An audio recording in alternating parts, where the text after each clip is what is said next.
Okay, we're back in the Gemara, Masechet Shabbos. We're middle of the Shmona Esrei Dvarim, the 18 Gezerot that were passed that day in the attic of Hananiah ben Hiskiah ben Gaon, and we already saw 9 of the enactments. So we can quickly review those 9, and then we'll go on to the remaining 18. So we need to find 9 more today. So just to review. You can take a look with me on 14b2. That's the last time we had the 9. So all the 9 were basically making everything that's on this list a sheni. So someone who eats a food that is a rishon latuma, he becomes a sheni. Someone who eats food that's a sheni, he's still a sheni. Someone who drinks tamei liquids is also a sheni. Then we had someone who went to Tvila, to the mikvah, and then the same day went into a bath with a certain amount of water, right? Shuvim, mayim shuvim, water that was drawn, he becomes tamei again. Anyone who showers in shuvim water also becomes tamei again to a sheni level. Sefrei Torah is a sheni latuma. Unrinsed hands are a sheni latuma. Liquids can make food a sheni. Liquids are always going to become a rishon and make food a sheni. Liquids are always come a rishon, and they can even make kalim a sheni. Those are the 9 enactments that we saw. The article brings it down in 14b3, note 21. That's the review. So now we are at 9, and we know that there are 18. So we need 9 more today.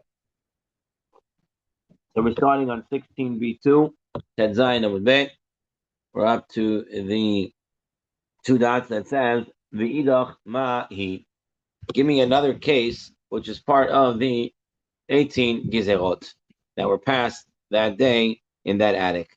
So we're bringing a Mishnah, the Tanah, and learn a Mishnah, the Kabbal, so we're dealing here, again, the cases of a mikveh, and we already learned, we just saw recently, that if you have a mikveh that is not yet a mikveh, it doesn't have 40 sa of water yet, and you add 3 log, which is about 1 point something, 1.5 liters of mayim shuvim, not kosher waters from mikveh, to the mikveh, the whole mikveh becomes pasul. All the water is gone. So here, what's the story here? Here the story is the guy is putting a bowl under a pipe, okay?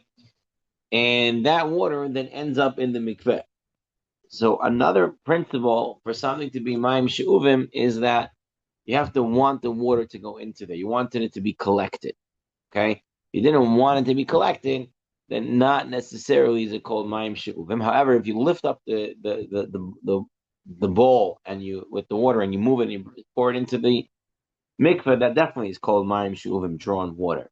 But we're talking about a case that maybe it fell into a bowl, we didn't want it there, and then the bowl cracked and it leaked into the mikveh, or someone overturned it, accidentally, but not lifting it and throwing it in. And in those cases, maybe if it's not called mayim she'uvim, maybe the mikveh would still be kosher. So this is where our Mishnah picks up. Someone placed a vessel under a pipe. Now, first of all, why isn't a pipe considered a keli? Pipe should be somewhat of a keli. So, 2 ways to understand this. Number 1, that a pipe is only considered a pipe that's a keli, it's if it was installed as a pipe. If you installed a block of wood, a pole of wood, long block pole of wood, and then you drilled out a hole in it once it was already put into place. So it's not considered a keli because it was put in as a block of wood, and then you hollowed it out. Another understanding is a keli can also only be something that it has a malkam kibul, something that has a place to accept it, meaning it can stay in there. This pipe is mefulash; it's open on both ends. Nothing stays in there. It comes in and comes right out. So it's not considered a keli. Therefore, the water in there would still be kosher mikvah. Okay. So you put bowls, receptacle bowls, on the bottom of this pipe. And you want to decay the water. Whether it is big vessels, what's the chiddush of big vessels? Because we know wood vessels that hold more than 40 saw, it can never become tummy. So maybe I would think the water in there stays kosher. And whether it's insignificant small vessels, even stoneware, again, cannot become tuma, adama, or mudware. Mudware is different than klicheres. Klicheres is when you put the mud into a kiln and you burn it, and you make it with a very high furnace. Whereas kliadama is mudware is with sun and stuff like that. It's not klicheres and doesn't make kabel tuma. Whether it's marble or dungware, any of these things are not mikabel tumah. It's not everything. Maybe it's not mikabel tumah. Maybe the water that goes in there, and maybe it'll be kosher for mikveh.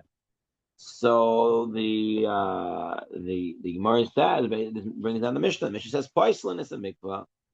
They're poislin mikveh. Okay, because in the end of the day, you put it there. You wanted the water, so it's with your knowledge and you liked it. Whether he placed it there on purpose or he just forgot them there. Divrei Beit Shammai is the words of Beit Shammai. Beit Hillel mitaharim l'shocheach. The Beit Hillel says, listen, if you left it there by accident, if you got it there, then it's going to be kosher. The water will be okay as long as it falls out of it or breaks out of it and goes into the mikveh, it'll be fine. You can't throw it in there. But if it goes in there somehow by itself, then the mikveh will be there. Why? Because it is not. It was shocheach. I didn't want it to go in there. All right, it just happened to be there. Therefore, it would still be kosher according to Beit Hillel. And that was the day that they counted, and there were more rabbis of Beit Shammai Beit Hillel, and they made halacha like Beit Shammai. Now you should know, and even in this case, Modim Beit Shammai still hold. He agrees to Beit Hillel, b'shocheach b'chatzir. The guy just left the bowls in the courtyard, not near the pipes. Okay, so he left it there, and then it's just there, and then it gets the water. Shehu tahor, it is declared tahor as long as again he doesn't pick it up and throw it into the mikveh. But the bowl of water, if it breaks and goes in or it's overturned and it goes into the mikveh, the waters will be tahor because he just left it there and he didn't want it. He forgot about it, whatever, and therefore it'll be okay. However, Rabbi Yossi says, "Adai machlokas b'mkoma omedis." No, this is not one of the 18. So it's machlok in here, Rabbi Yossi, and the Tanakama of whether there is this was one of the 18 or not. Now, regardless of one of the 18 or not, the Gemara now wants to explain what the machlokes is about. So Amar Sharshia, Zvei Rav Amri, Hakol Moedim, Zvei Rav Amri, Hakol Moedim, all agree. Keshenicham b'shas kishur avim temeim. If they put the vessels under the pipe when the clouds were gathering and the clouds became dark, like we had yesterday, right? Very dark clouds all of a sudden, and the rain's about to come. So the guy goes and he puts the bowls then, right? So everyone agrees that Shema Beit Hillel Timim. Why? Because the guy wanted it. Mishad Pizur Avim. If the guy put it when there were no clouds and the clouds are going away, clear, we know it's not going to rain anytime soon, and he puts it there, Divrei Kol Torin. Then water goes in there. It's going to be tahor because he didn't want it. He just put the pots there. He put the vessels there. The real machlokas is Shanicham B'Shas Kishur of him.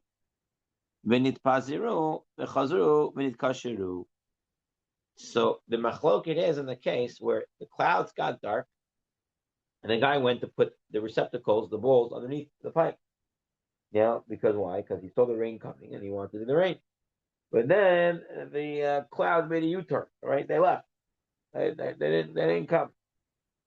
And then a little while later, the clouds came back and now the rain came. So this rain is not the same rain that I expected. So one opinion, this is Beit Hillel, Batala Machshavato. If the clouds that I thought were coming left, and these are different clouds now, Batal Machshavato, it's no longer considered that I wanted this because I put it for that one, for that rain, but that rain never materialized. So this would be considered Tahor waters. No, his original intention has not lapsed. His intention was to put it there to get the water from the rain. Okay, that rain didn't come, but a different rain came. That was intention was to collect the rainwater, and it did. And therefore, it'll be fossil water. It's not going to be kosher for the mikvah, even if it goes in by itself. Now, according to Yosi, the Karm Mamedes, who said, no, this is not one of the 18, because this machloket still exists. It's not one of the 18 that they passed. But Tzarayalahu, he's going to be one short. What is he going to do? So, I'll tell you which one he uses. Venot kutim nidot ma'isatan. Bo bayom gazru. He holds that one of the 18 was the fact that they said that one of the daughters of the Kutim, even from day one, their girls are considered nidot. All right, and back in the day, nidot has a certain tumah. A person would have to avoid sitting there, standing there, other things like that. So they would get considered nidah from day one of their life. Why? Because any blood that comes in the womb makes the person a nidah, makes the lady a nidah, girl nidah.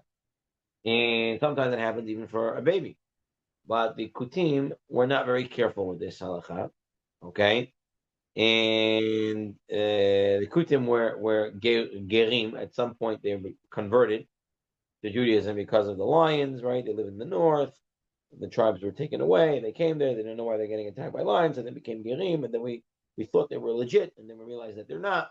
So at some point, in the between period, between when we thought they were legit and then they weren't, made a gezerah that their girls from day one is considered nidah, and that was the gezerah that was passed that day. Okay, so all right, we have number 10. V'idach mahi. What is another? We need number 11. We have to get to 18. So v'idach mahi. The Tnav, we're in the Mishnah. Kol metaltilin meve'in et tuma be'oveh hamadreah.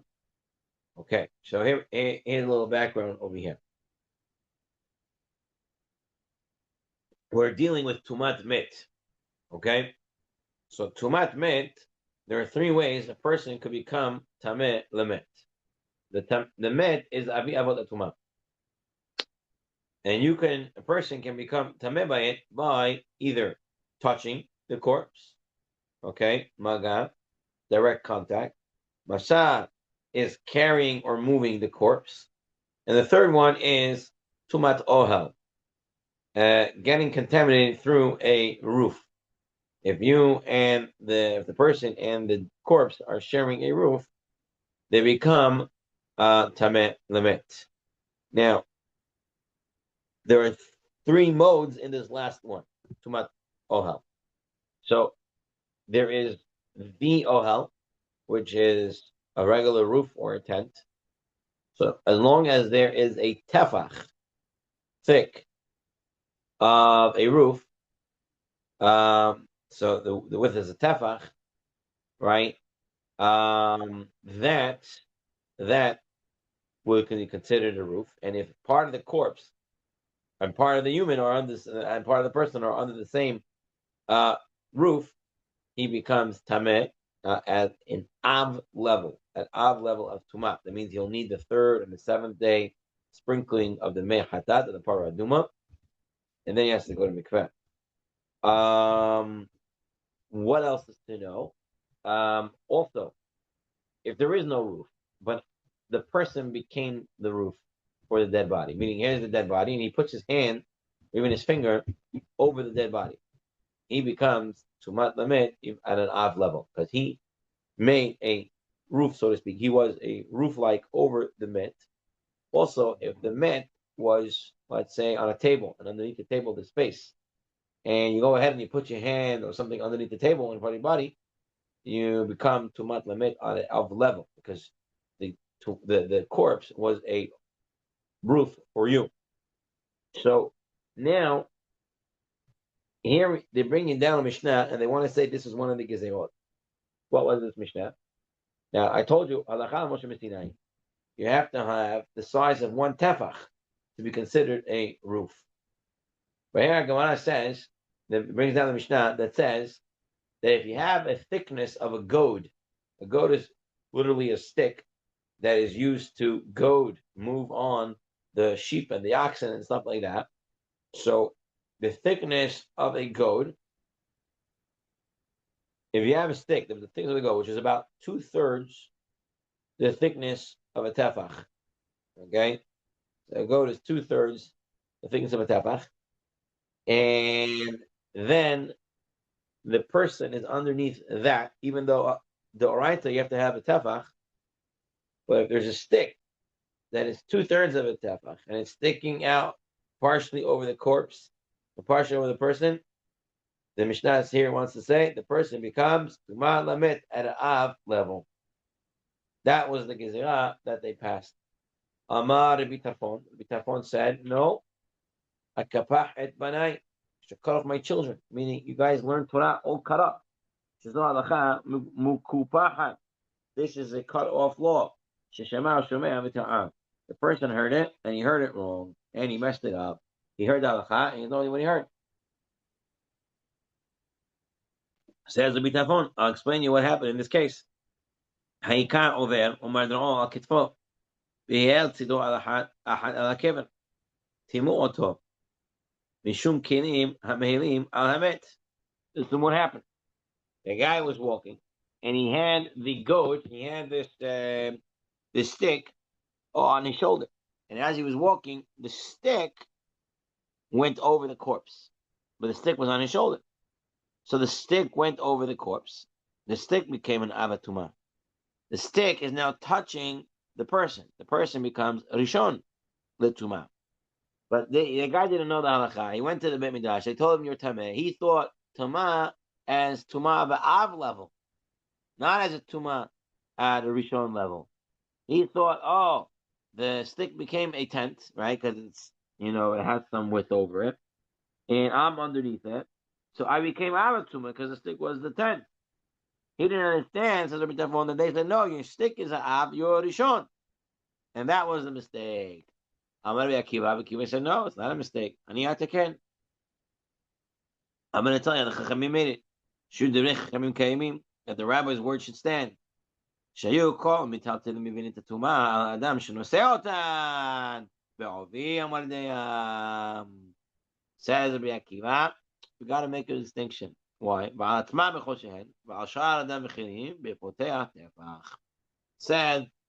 Akiva as follows. You're right, lahalacha, you need to have a tefach roof. But when the stick is 2/3 of a tefach, and the stick is over the corpse, and the stick is touching the person, we're going to say the person on a rabbinic level is an avatuma. We're going to consider it a tent, and he becomes an avatuma. That's only if the stick is over the corpse, partially over the corpse, and touching this individual. But if the stick is over the corpse and is not touching the individual, then nothing happens. Because it's not touching, and it's not really a ohel. Only when it's touching, the stick itself will become a avatuma, right? At 2/3. The stick will become avatuma, but the person underneath the stick will only become tameh at an av level if he's touching the stick. And if he's not touching the stick, nothing happens at all. And this goat that we're talking about doesn't have a tefach. You know why they made this gezerah? Is because you're right. Remember, a goat is a stick. It's a circular stick. The circumference, the perimeter around the stick, is a tefach. You go all the way around it. But the thickness, the diameter, is only 2/3 of the tefach. Since it has somewhat of a tefach in its circumference, so because of the circumference, they made a gezerah on the thickness. So basically, this case is the guy has a stick, okay? And the stick is on him, and it goes over the corpse, partially over the corpse, partially touching him, even though he's not touching the corpse. According to Rabbi Akiva, right, this is the one of the 18, and the person becomes a tumah of an av level derabanan. Now, let me telephone. According to telephone, doesn't hold of this. The Amara Kapachet Badai, who said, listen, guys, you got it all wrong. It's settled. Now, this is supposed to be number 11, but according to him, this is not one of the 18. It's a mistake. What do you do? Av benot kutim maresitan. No, according to telephone, you're right. This is not one of the cases. And the case is instead that the kutim's baby girls from 1 day old is also considered anida right away. And for the other case that we just dealt with minutes before about the bowl under the pipe, he holds like a mayor and not like a BOC. And therefore, he has number 11 as okay. So we have 11. So the Gemara's question is, V'idach, where is the next case? Where is number 12? So says the Gemara, it is the habotzer lagat. There was a machloket by the botzer lagat between Shammai and Hillel. Between Shammai and Hillel first, not Bet Shammai and Hillel. First Shammai and Hillel. Okay, what's going on? Botzer lagat. The guy is collecting grapes for harvest. All right, and he wants to make wine out of them. He puts them in a bowl. Now, what happens is in the bowl, sometimes the grapes, some of the liquids, they come out. Now, produce can only become tameh. Fruits can become tameh once they're detached from the tree. It has two things: detached from the tree, and it has to also be wet with one of the 7 liquids. One of them being grape juice, right? Wine, yayin. So here, the guy's putting it in the bowl, and the liquid is coming out. So it could be what's called preparing it to be mikabel tuma. What's called huksha. Okay, it's machshavit, so it could be kabel tuma. Prepares it to be kabel tuma, and that happens. Now that needs to happen willingly. The person likes it. And so Bet Shammai said, the guy who puts it in the bowl, it becomes tameh. It can make it come. It's going to be hukshar. It's going to prepare it. With that liquid is considered significant if the guy wanted it. Hillel said, no, lo hukshar. It's not hukshar. Because I don't want it. I want all the wine to stay in, all the juice to stay inside. When I do the wine press, I still have it all. I don't want to lose it, so I don't want it. So it's not hukshar to mikabel tuma. Hillel said to Shammai, now you're saying, thanks the grapes, the liquid's coming out. So if I put it in a tuma pot, the whole thing's become tummy. So therefore, I have to put it in a tahardika pot. Why don't you say the same thing about olives? Olives, also when you collect them, some juice comes out. And olive oil is one of the 7 liquids that can make something tameh or hukshar. So how come you don't say the olive you have to collect it in tahardika pots, but grapes you do have to? How come olives not? And so Hamalai, then Shammai himself said, Im takniteni, goes into aval miska. He says, if you keep asking me questions, I'm going to say that olives also is the juice makes it tameh, and you have to collect it in tahardika. I make it harder for you. Someone to say, but Shammai is saying, if you don't understand, then the people don't understand. So then I have to be exer for both. Make exer for both. So what happened? Now, they put a sword in the Beit Midrash. Amr, they said, whoever wants to enter may enter. But whoever wants to leave may not leave. No one can leave. And on that day, Hillel kafuf. Hillel was made submissive. And he sat like a student in front of Shammai. It was a very hard day for the Jewish people to see this. It's like they did the egel. They had the egel instead of Hashem. Here they're having Hillel put down instead of being the Nasi that he was. Now what happened? Okay. And now they made Hillel make this gezerah as well. But the thing is, the people didn't accept it. The people saw the way Hillel was treated, they did not accept this gezerah. However, later on, and then the students came and made the gezerah, and they accepted it. So this is we have 10, 11. This is 12, right? So this would be the 12th one that is basically that grapes, the juice that comes out of it, even though it just comes out on its own, it's going to be considered that it can make it tameh, and Toksher prepares it to be Mekabel Tumah. Now, why did they make this gezerah? Why did they try to make this gezerah?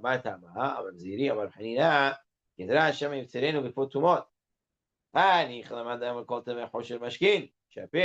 What's going on over here? So there is opinion Tanaim that say that why is it considered significant when it comes out? Because if it goes out into tumah pots, that liquid now becomes tameh. And it becomes tameh, now it's considered that you wanted it. It's not that you wanted it, but it becomes hashuv. It becomes important. And it's important, you want it. So because it goes, if it would go into a tumah pot, it would be considered hashuv, therefore it's hashuv always. And you can make it hochsher. That's why they made it. The Gemara said, but that's only good according to that says that it makes it significant. The tameh like a keli. According to the opinions that say that no, I don't care if it's tameh in the pot. It doesn't make the liquid any more chashiv. So why the mitzvah? They explain because maybe they're going to collect it in a waterproof basket. Waterproof basket, I'm good. Because even though the juice comes out, I can still use that juice. I'm not losing it. It's not falling through the basket. I'll have it. I'm able to put it into the vat when I'm making the wine. Therefore, you do want it. Okay? Maybe the guy wants to take one cluster of grape from another, and while he takes it, it is becoming liquidy. It's spritzing. And now this is hanicha. This is what he does like because he's trying to take it, or he wants to eat it, or whatever. And another opinion, the Amar of Nachman, Amar Rabba, Amar Baravua. פעמים שאדם הולך לחרבו, לידע אם מגיע ענבים למצדה, ונותר לשקוע ענבים לשחוטו, ומסלב על גבי העבדים, ושעל בסירה עדיין משקע תופר עליהם. Sometimes the guy goes to the field, and he wants to check his grapes if they're ready to go into the vat to make the wine. And so he takes a few, and he spritzes them over the other grapes. He tastes them, he sees what the style is, if they're ready, they're not, they're acidic, they're sweet, whatever. And then he says, oh yeah, it's good. And then they start cutting down the other grapes. And now it's cut down and it's wet. It's going to be Huksha Lemekabel Tumah. So therefore, in Minigezerah, that always liquid of the grapes is considered hashuv, and it is considered that you like it, and it can be Huksha Lemekabel Tumah. One of the 7 liquids that Huksha Lemekabel Tumah. Okay, so that gives us, what are we up to? 13, right? That's 13. I believe we're up to 13. Am I correct? So 1 second, let's go back. We had the case of the pots under the pipe. That was 10. Then we had the case of the ohel, right, with the tefach and all that. That was 11. And this was 12. Abos Lagat is 12. Okay. So v'idach, we need number 13. So Amar Tavi Rishba Amar Shmuel. Af Gidule Teruma.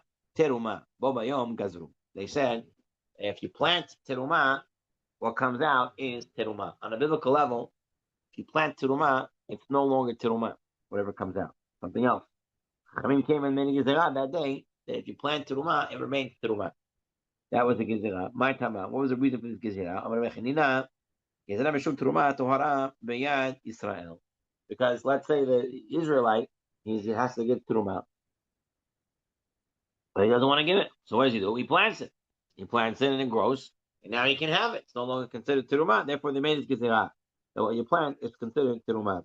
Rava says that's not really smart, because if he didn't want to give teruma, could have did it very differently. Kivin Nefsha, Lemevad Chitachat, Kidishmuel, Lo Kavi, Hemunu, Mehemne. Because there's another way out in giving Tirumah. On a biblical level, all you do to give Tirumah is any little piece at all. And that's going to be matir, all the food. So here, instead of doing this whole thing of planting it and then making it touch, just give a small little grain or whatever it is, and that is your tet tiruma, and everything else you can have. So it cannot be because of the Israelite. Hey, well, you know the gzeira is gzeir mishum tiruma timeah b'yad kohen. The kohen has tumah and tiruma, not allowed to eat it, but if it's tumah deoraita, he has to burn it. And he said, no, I'm not going to burn it. I'm going to plant it. And so when it plants, what comes out is not the same thing. It's no longer tiruma. I'll be allowed to eat it. Now what happens? Now he keeps it. He's waiting for the planting season, and then he's walking around the house. He's hungry and he sees something. Oh, he eats it, and turns out it is tuma. It's tirumat. That's tameah, and that's why they made this gezirah. That what you put in is what you get out. So it's not going to help, and it's going to remain tuma, and therefore he will not plant it, and it's not going to keep it around the house and come to this problem. So that is number 13. We still have 5 more to go. The idach. And what is another one? Amrachia bar'ami mishmei de'ula. Af mi she'ishlich lo baderech noten kisot l'nochri bo bayom gazru. Okay? Usually you cannot tell a guy to do something on Shabbos that you cannot do. But here the guy is walking around. It's Friday. And now he has a wallet on him. He has a wallet. Now, technically, he can walk every 3 amot and stop, but it's not so practical. And sometimes person can't measure it. So Chachamim say, if you're traveling and there's a guy there, you can give the guy your wallet to carry for you. And that was on that very day that they were gozer.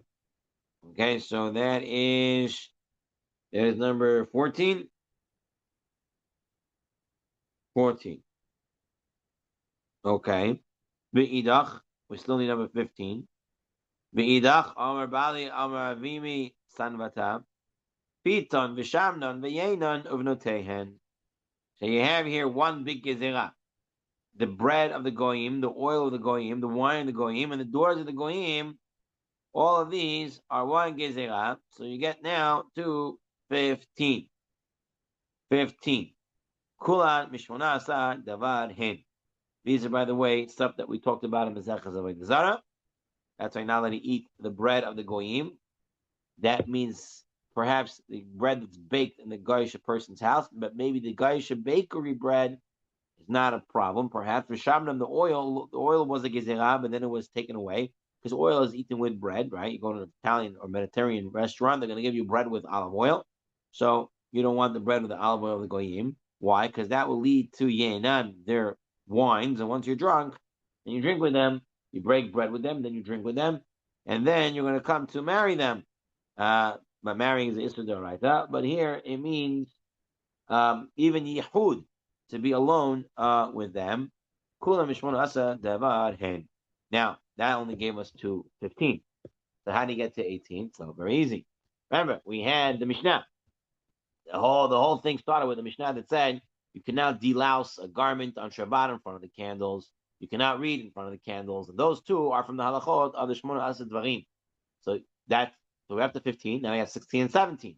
What about the 18th? So what we say is the gezerah about the kuti girl from 1 day old is considered nidah. That makes it the 18th. The Gemara says, very good. According to Remeir, you have 18 now. But according to Rabbi Yossi, and according to Bitarpon, who said that one of these gezerot are not counted, and instead they put the case of the girl that was 1 day old, that she's a nidah, the kuti girl, so they only have 17. Rabbi Yossi Shavsareh Havian, he has 17. So where is his 18th?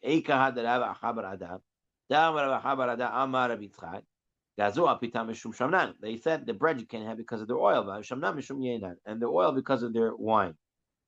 My the bread because of their oil. So you're saying the oil is worse? How can the oil be worse? They said no bread or oil because of their wine. Because if you break bread, eat it with them, with oil and everything like that, then you're going to need to have the wine with them. And the wine, because of their daughters, you're going to become familiar. You're going to want to spend time with them, be alone with them. You're going to want to marry them. And you want to stay away from their girls because they're going to lead you to Avodah Zarah. And this one thing will lead to another thing. So mishum davar acher. So will lead to something else. Now this will be the 18th thing. What is the davar acher? My davar acher. What is the other thing? Amar Rav Nachman bar Yitzchak. Gazu al tinok nochri. The minute gezerah on the non-Jew child shemetameh b'ziva, and he has zav tuma. Shelo yeh tinok Yisrael ragil etzlo. Because if he has tuma, it will keep the Jewish boy away from him, and it'll keep it away. Ragil etzlo v'mishkav zachur, because he might be used for sodomy by people who are hedonistic and they're all about their own pleasure. So you don't want the child to stay around such a person. The minute gezerah, that their cultures are clashing with our culture, so you have to be respectful and everything else. That's not what we're talking about. We're talking about they shouldn't be there frequenting among the goy, the non-Jew. Ihachi any Yehudi. Ihachi Rabbi Meir Nami Shasrei Avyan. Now this gezerah is that day, so then Rabbi Meir has 19. No. You remember the 8th and the 9th, where there's pretty much the same thing. It said liquids at metame food, liquids at metame clothing. He says number 8 and 9 is really one. So this one, the Beracher, is going to make it the 18th. So we went through, oh Hashem, the 18 gezerot that were enacted that day. And the next time we learn, we'll pick up from this Mishnah that goes back to Hilchot Shabbat. Okay, Yashar Koach, Lekulam, Shavua Tov.